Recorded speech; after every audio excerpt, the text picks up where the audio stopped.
Michigan actually has the biggest border crossing in the country. It is with Canada. False. The most trafficked border crossing in the United States is the San Isidro land crossing in San Diego. 86% of all border crossings happen on the southern border. It gets 7 times as many of the daily crossings as the Ambassador Bridge in Detroit. 7 times as much.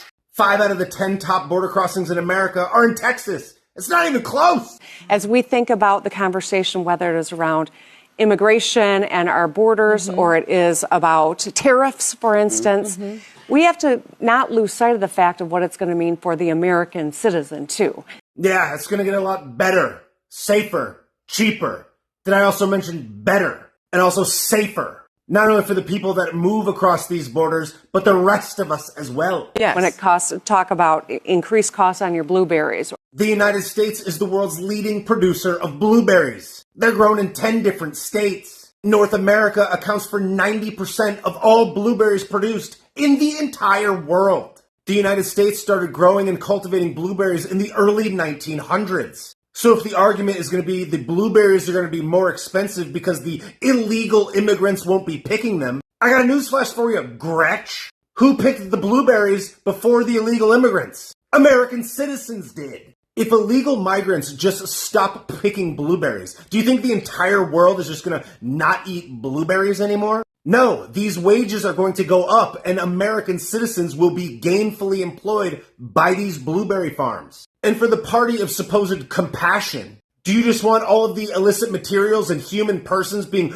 brought over these borders illegally, undocumented, no idea where they're coming from, using all the social services for whatever? So you could what, save $1 on a bag of blueberries? I thought you were the people of humanity. You demons only care about their labor, cheap labor, below cost labor, under the table labor. Then that money gets shipped away to some foreign nation. It's not about the people, it's about the cheap labor. Well, and the fact that immigrants bring in $100 billion a year to this country and $8.9 billion, we'll lose at least $8.9 billion if we deport all these people. That's right. And no, that's not right. Where did you get those numbers from, Cloudy? These serpents are just pulling numbers out of their dirt star. Oh yeah, 9 out of 10 people believe that 100% of the things you say are not true 90% of the time. Shut up! Again, how much money will be saved? How much of a less strain on social services? How many more people will be safe? How many more American citizens will be gainfully employed? Where's your numbers for that, you serpents? No, you don't have them because your demon's saying demon thing. No, we're gonna lose. Shut your hole, RICO case wife. Allegedly? You know, the Michigan State Police works very closely with our federal agencies as we protect the most cross-border in the country. No, you don't. It's in San Diego, and it's not even close. And it has worked well, but we've got to follow the law. That's exactly what they're doing.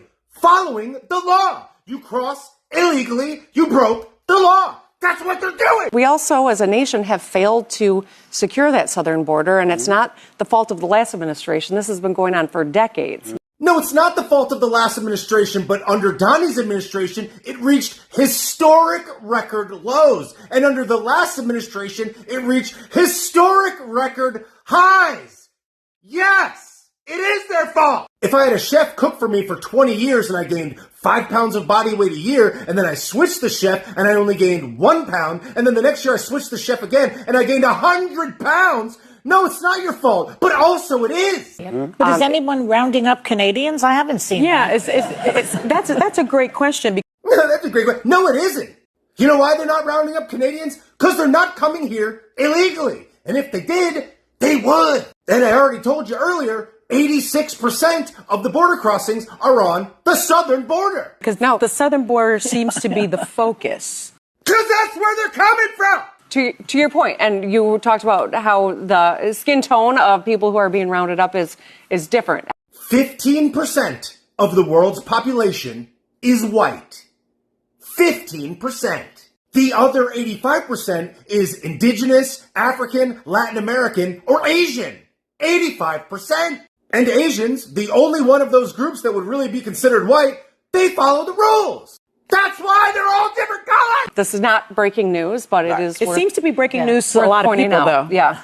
You're a crusty demon on a demon show, saying and doing demon thing. When you open your talk hole and sound comes out, the world gets dumber, there is no doubt. So shut your face hole, go back to Michigan, 'cause everything you say is insignificant.